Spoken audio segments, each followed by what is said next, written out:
What's up, Broadway fans? We are live at 5. It is Wednesday, May 27th, and I'm Paul Wontorek. And I'm Beth Stevens. And we're joined, as always, by Caitlin Moynihan. Hello. There she is. Happy Wednesday. Happy Wednesday. Happy Wednesday. Hey, Beth, is this is this a special day for anyone today? It is. Some of you may know my daughter, the Broadway fan, Olivia. She turns 10 today. Oh, happy birthday. Happy birthday, Olivia. It's also Billy Mott's birthday, Beth. Really? My childhood best friend, Billy Mott. Caitlin's like, I don't know what you're talking about. You always tell me that. We have on the calendar, of course. Hey, Beth, who is in the house today? We are very lucky to have Carmen Cusack with us from Flying Over Sunset. Yes, from the musical formerly known as and known in the future as Flying Over Sunset. I want to see that show so bad. It sounds so weird and so fascinating. I'm so into it. We'll find out what she's been up to. But first, let's talk about today's news.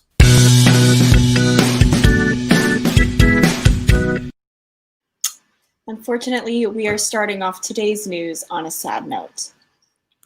Yes, this is really heartbreaking and hit a lot of us hard. The celebrated playwright Larry Kramer has died at the age of 84.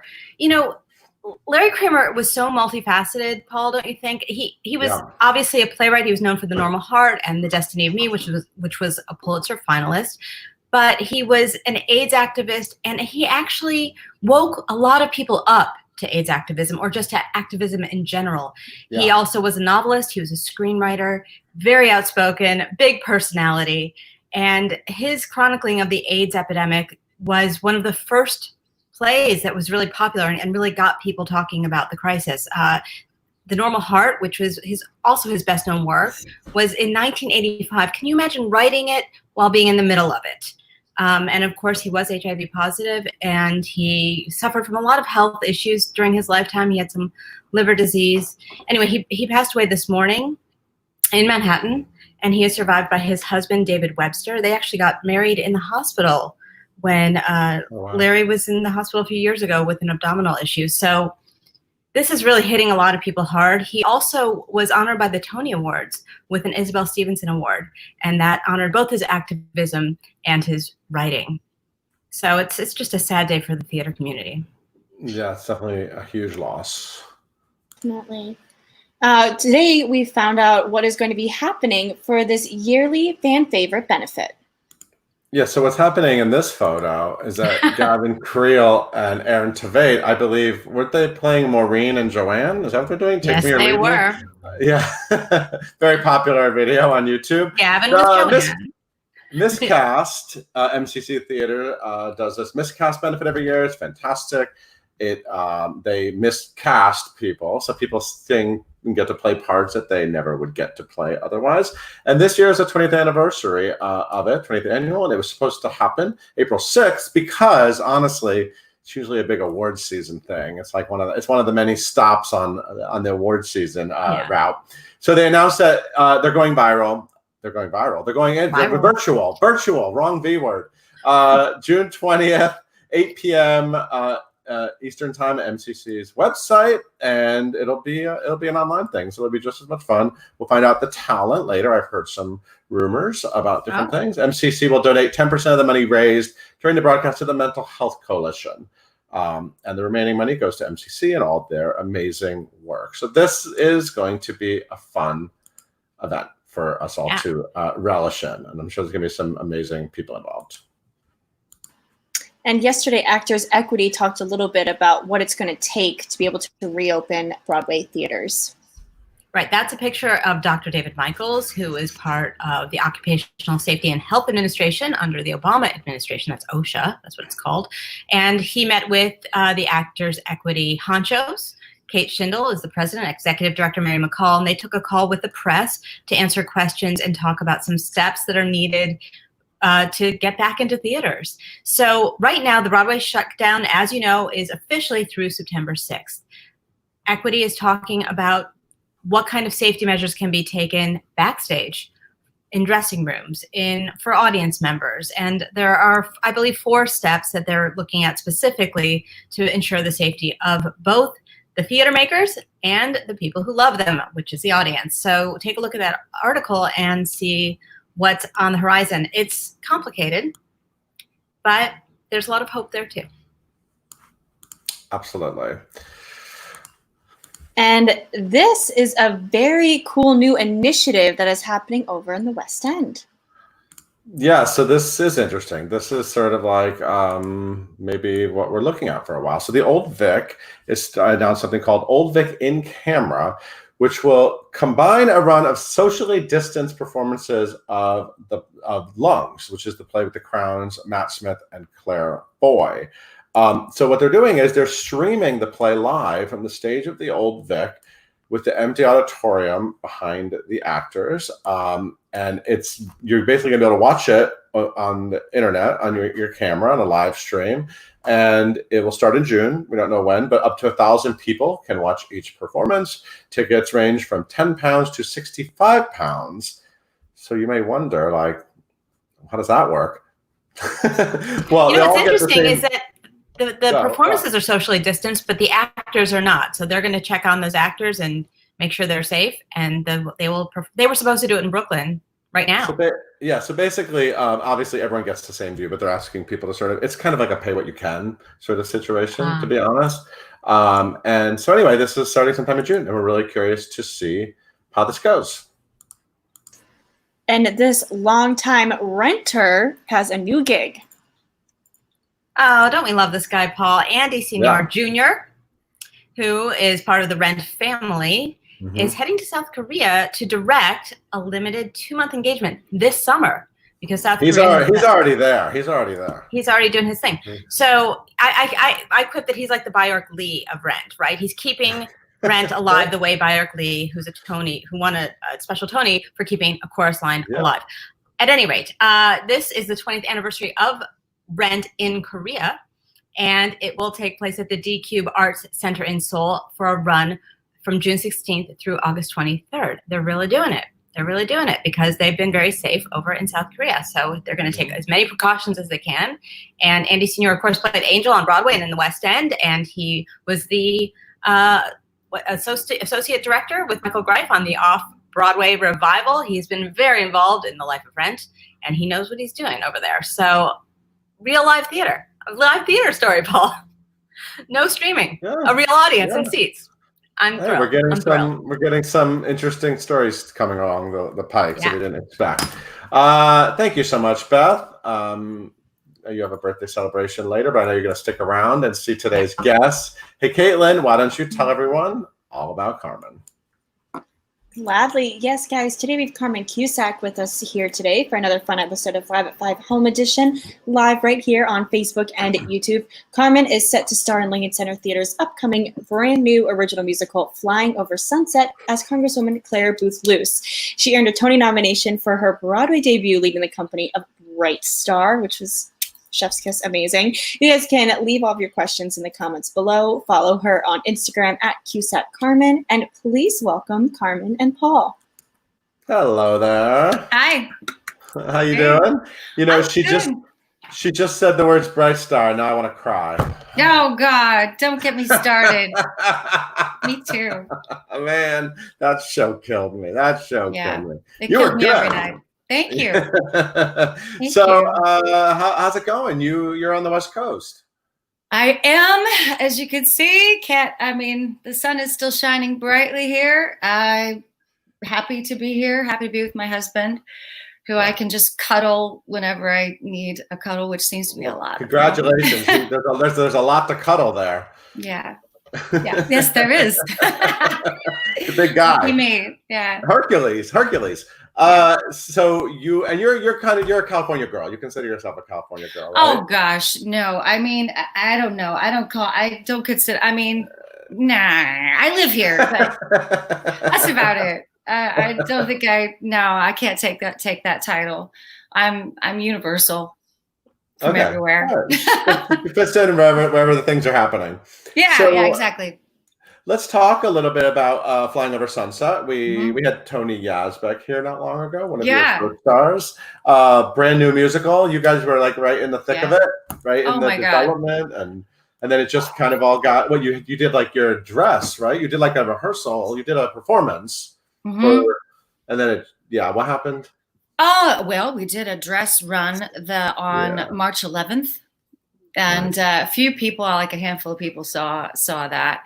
And then I guess around 4:00, we were like really getting. The next day, we were really getting ready and revving up for our first preview.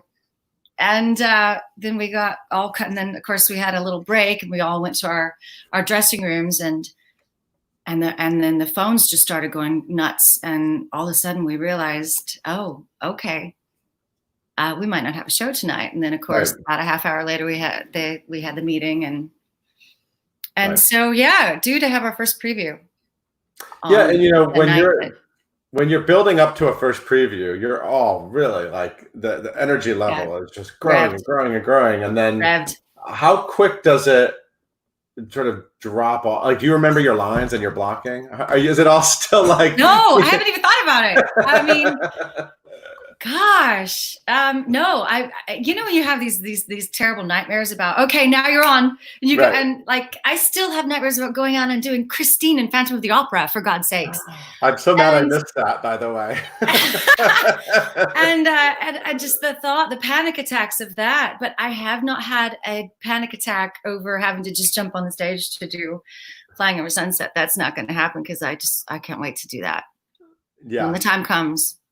It looked like you were going to have some good costumes and wig work in this show. Am I right? I'm guessing that. It looked like it was going to be visually. It's absolutely stunning. The set is huge. I'm a blonde in this. Nice. Claire Booth Luce. I play Claire Booth Luce. Yeah. She's a staunch Republican, nothing like me. Not that I throw out my politics here and there, because I don't, but she was a staunch Republican. Great sense of humor, though. Very satirical writer. She was a playwright. She was an editor of a magazine. She was also the very first woman ambassador to Italy, and then for a day in Brazil. She was just had her thumb in every pie. But did you ask me about her? I don't know if you did. We were talking about the hair and the costumes and the costumes. Look. Yeah. The costumes are of 1950s, so just I love that era of this. Yeah. The fabulous figure flattering costumes and blonde hair. I don't really do that many changes. I have a costume for the first act and a costume for the second act, because I'm on the stage the entire time, so pretty much. So no, I have 3 anyway. But I'll remind myself the next time we're doing it. But she was a Republican lady. Yes. Right? And it's funny. Have you been watching Mrs. America? Have you seen the show? Yes. Oh my God, I can't believe that you just said that, because there was another interview I did last week that I said that before I could even just discuss who she was, I just said, "Has anybody seen Miss America?" Because she is this woman. Like, so it's really cool. Schlafly, is that how you say the Kate Blanchett? Yeah, Schlafly. Yeah. We totally marathoned that in like a day or so. So it is a similar energy. She's a similar kind of lady. Oh yeah. Okay, cool. And is it fun to play someone like such a departure? I mean, you've played. I mean, I would say Bright Star was also not you, right? Have you ever played? I always say this, but I got to see you in Sunny in the Park with George. Is one of my favorite productions of that show ever. Wasn't it beautiful? Yeah. Jason Daniely and you. And can I just say, you did a great job on that. The Stephen Sondheim birthday. Oh, thank you. I appreciate that. That was just really, I mean, it took a minute, but then I was just in floods of tears by the end. It was just incredible. There's a lot of amazing material to pull from. Oh my God. But that, which character have you played, which was closest to who you are? I would have to say Alice Murphy, Bright Star. I think just because of the Southern aspect of her and the style of what I think my own like style of singing and my own kind of creative energy is more in kind of Americana, Southern roots music. This character I feel is so very, very different from who I am. And yet I feel like I just felt like I could fit very instantly into her shoes as well. So in a strange way, a woman from Connecticut. Is that a drawing of No, you behind? she's from everywhere, but anyway, she's also a Southern girl. But anyway, go ahead. Sorry, what was Is your question? is that a drawing of you up there behind you? Is that you on the wall? Oh, yes. It was a man who did the ticket sales at the Amundsen. Oh, When I went back to do the tour in LA, to open in LA. Bright Star, yeah. Okay. That beautiful drawing. I just fell in love with it. I love that. I'm enjoying your art wall. Well, there's I have so many projects going on at the moment. It seems like the only clean space that I've got ironing board and a sewing machine here and painting over there. So just trying to stay busy and stay sane. That's good. So what kind of things? So that's what you're doing? You're making art and making fashion, and what? I mean, is that what you dive into? Or you immediately sort of like dive into those kinds of things? The first week I got back, I just had all this nervous energy, and I was just like, because when you're ready to open a show, you've got you're just it's oozing out of my pores, just ready to start the marathon. And when it just all of a sudden, boom, and I'm all of a sudden back in LA and in my home, it's just the weirdest thing. So I guess, the first week I was like, what can I do? I had all this nervous energy. So, and I was really feeling for the situation, the health issues of just not enough masks. And so I just got to work, and I made about 80 masks and sent them over to a medical facility in Alabama. Amazing.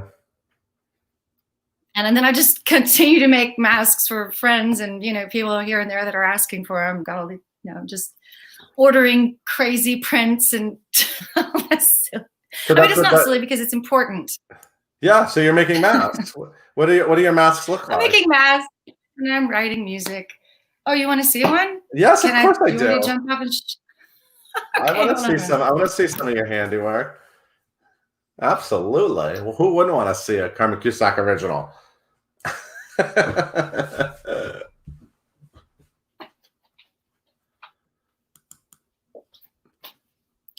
I need a good style. Okay. Oh, I see a lot of colors. I see a lot of great colors. This is what I'm doing. I found a protocol because I like to run. But, when you put these masks on, they go like, yeah. So yeah, I found a way of making them so that the material doesn't, go to your face when you're breathing. So they're for runners. Okay. This is a bandana style, and then I have a 50s pop up. Oh, look at that! I love that. Amazing. And then for the sporty lady out of town. So where are you getting all this material? No, where are you getting all the material from?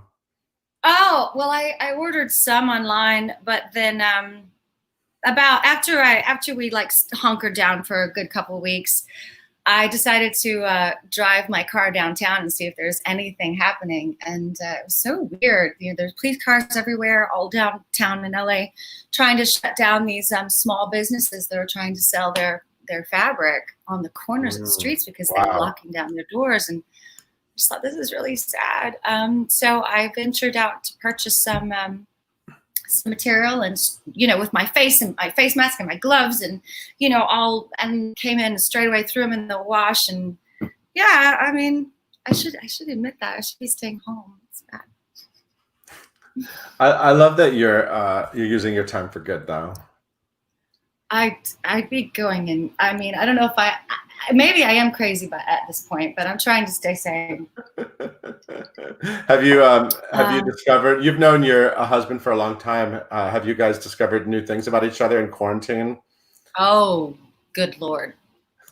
Yes. No, thank goodness he's my person. Yeah. Because, and you just continue in a marriage, you just continue to learn about each other. But this is it has certainly been challenging, and we've had our moments, but we've also worked through them. Thank goodness. Because where else are we going to go? And I really do believe that it's just made us stronger. It's been a real bonding experience for both of us. We both are in the industry, and can I ask you something? Sure, why not? In this situation, when you're interviewing people that are at home, do they give away more secrets because they feel comfortable and they feel protected? How interesting. What an interesting question. Is it? I'm okay. I mean, I feel like, well, I don't know in this setup they actually would, because they're staring at themselves and they're very aware. The whole trick of interviewing is that you want people, that's why podcasts are so popular now, because people open up in so many amazing ways in podcasts because they're in a usually very comfortable environment. Right. And, you know, you can achieve that sometimes when you're interviewing someone on a set with lights, but you sort of never fool them that the lights are on them. And this, like, you're very, very clear that we're doing an interview. I mean, you're very clear. You're looking at yourself and at me. So I don't know if people are really revealing themselves, but I love seeing people's homes, and I love hearing about people. You know, like you said, it's so interesting to see how people react to these moments, because you're on a path. We're all on a life path, right? And then the path just dropped out in front of us. So it's just kind of like, well, what's the next thing? It's been interesting to watch people sort of navigate that. I mean, we've had a lot of interesting conversations with people. You're the first one that has a 1950s themed mask that I really love. My friend Angela would love it. Angela Valentine, our makeup artist, she would want that one. I'll send you a couple. I will. Really? Do you know, I swear I thought I saw you. You've never been around the Silver Lake Reservoir, have you? No, you saw me? Well, you have a twin then. I nearly decided to run back and stop you and say, what are you doing here? I've been told about this person before. Yes. Does he live in LA? There's somebody out there that looks like me. Yes. Did he have to restyle his hair? Because totally had the same hair, had the same walk. I was just like, Paul, what are you doing here? Did he love Bright Star? Did it make him cry and all that? He had a Bright Star t-shirt. Fanboy. Look at these photos. Look at this. These are your Flying Over Sunset. That's your crew. That's my crew. I miss them so much. Look, and there's the set. We can see a little peek of the costumes in the set. I can't wait to see this show. They're handsome fellas. Yeah, you did well with your co-stars. I did well. And then this is, remember that? There it is. I'm gonna start crying. Oh God! Look at that angel. Look at that angel praying to God. Give me my baby. So good. Let's bring Caitlin in and see what the fans are asking. Yes. So speaking of that photo you just showed, Paul, Emily Nicole the group of the gentlemen. Oh, them flying. How about this one? Oh, there we go, a new one. Oh gosh, she's all serious. Super serious congresswoman lady. Emily Nicole on YouTube wants to know, what is your favorite part about working with your Flying Over Sunset cast? Oh gosh. Well, I've never had. It's such an ensemble. I've never had three guys. I've never been surrounded by just, men and be on a stage and had to really hold my own in the situation where we're all on the stage, boom, boom. And the dialogue is just here, there, da, da, da, da, da, and they're all just beautiful, beautiful performers, beautiful actors, really pretty, just kind souls, kind people. I miss them tremendously. What's your favorite song in the show? Is there like a certain moment that you love, or? Well, yeah, Flying Over Sunset is if I get to sing the main, the theme song. You got the title song. I got the title song. And it's so strange because, in some of the lyrics, when you all hear this song, it'll transport you to all the cool spots in Hollywood, in LA, in California, and so it was really interesting being there in New York and singing every day about my home, where I live now and what I see every day, and just made me feel kind of. I'm a California girl now. It made me feel proud to live here because there's some really cool things about this place. Even though, I can take and leave LA sometimes too, just like I can take and leave New York City. Sure. My favorite pieces of art are things that expose me to history. Like that's why I love Mrs. America. Actually, I love digging into. I knew a lot. I knew some of that story, but I didn't know a lot of that story of all those amazing women. So I love digging into it, and that's why I love things like Flying Over Sunset. Do you like playing with real history and real people? Yes, I do. I mean, I like playing whatever character is being thrown at me if it's something I can really dig my teeth into. But the challenge is to get it, to get it right, because it's all there. It's all there in fact about who this person was and what she did and how she, how she spoke, how she, conducted herself in public. So there's the challenge. I like those challenges too. Is there a lot of YouTube video of her? There are a few. There's only a couple. I'm making a choice not to absolutely sound exactly like her. Sure. But I'm kind of channeling things that I've experienced from just the whole Connecticut women of that era vibe. I'm channeling my grandmother a little bit too. Wilma. Interesting. I love it. After the press day, I had Flying Over Sunset. I had your song stuck in my head the whole day. It was so great. Oh, you heard it? Yeah? Yeah, it was excellent. Okay, so speaking of that, Carmen, John Simmons wants to know, what do you do to try to connect with characters you play, especially when they're different from who you are as a person?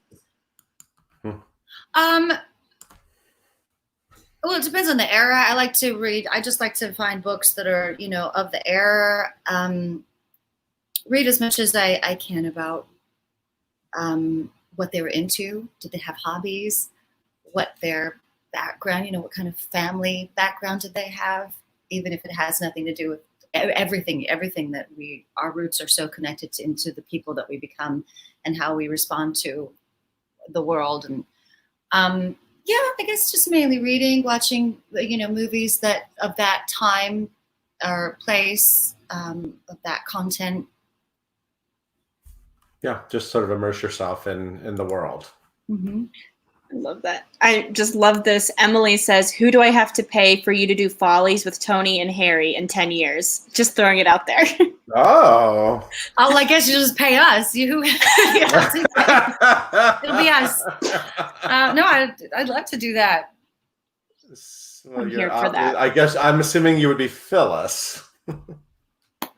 Leave you. I can see you. Oh, really? I don't know. Maybe you could be Sally. I'd love to see you play anyone. I'm into it. That'd be great. Okay, so Fran and Jesse and Lisa all are talking about how much they love doing Bright Star, and they want to know what's your favorite memory of that show, or what's like the number one thing that always sticks out to you the most about that production? Oh God, so many things. How long was it actually in your life? Like, what was the whole time chunk? I'm glad that you bring that up, because what I really want to say, the memory that will always stick in my head is we did several workshops prior to getting it on a stage. And because of the creators, Steve Martin and Edie Brickell, when we did these workshops in New York, when we performed the workshops, they were never for the industry. They were not for and they didn't invite the industry. They invited their friends. Mm. So if you can imagine some of the friends that would show up in this tiny, tiny room while I am like losing my baby and crying my eyes out and jumping up and down like a crazy person, and here's,